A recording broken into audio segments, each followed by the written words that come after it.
প্রথম শ্রেণীর পৌরসভা হিসেবে তালিকাভুক্ত হলেও কাঙ্ক্ষিত নাগরিক সুবিধা থেকে বঞ্চিত ঝালকাঠি পৌরসভার বাসিন্দারা। দীর্ঘদিন সংস্কার না হওয়ায় পৌরসভার 12টি গুরুত্বপূর্ণ সড়ক ও ড্রেনেজ ব্যবস্থা বেহাল। ভোগান্তিতে পড়া বাসিন্দারা চান দ্রুত ব্যবস্থা নেওয়া হোক।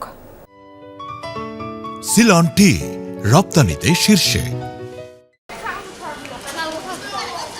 ঝালকাঠি পৌরসভা কাগজে কলমে প্রথম শ্রেণীর মর্যাদা পেলেও বাস্তব চিত্র ভিন্ন।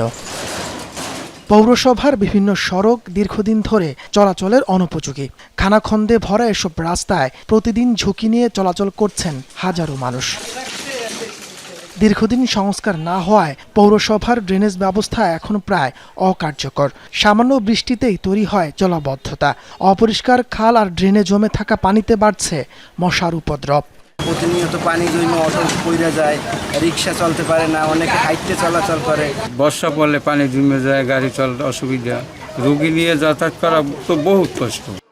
অভিযোগ রয়েছে বর্জ্য ব্যবস্থাপনা নিয়েও।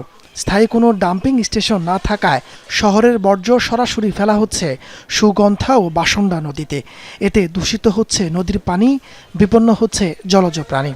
বর্ষার সিজনে পানি খাল থেকে উপচিয়ে রাস্তা থেকে আমাদের স্কুল পর্যন্ত প্লাবিত হয়। যেই খালটা খনন করা হয়েছে বলে বলছে, সেখান থেকে বিভিন্নভাবে অর্থ আয় করা হয়েছে, অথচ সেই খাল যে নোংরা, সেই নোংরা পরিবেশ এখনও রয়ে গেছে। পৌর কর্তৃপক্ষ বলছে দুর্ভোগ লাঘবে বিভিন্ন প্রকল্প নেওয়া হয়েছে। বিদেশি অর্থায়নের প্রকল্প হওয়ায় কয়েক স্তরের কাগজপত্র যাচাই বাছাইয়ে সময় লাগছে।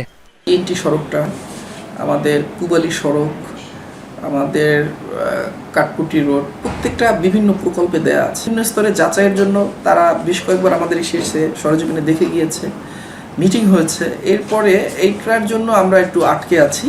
1875 সালে প্রতিষ্ঠিত পৌরসভাকে ঘিরে উন্নয়ন ও নাগরিক সেবা নিশ্চিতে দ্রুত ব্যবস্থা নেওয়ার দাবি 50,000 পৌরবাসীর। তাপস সরকার, যমুনা নিউজ।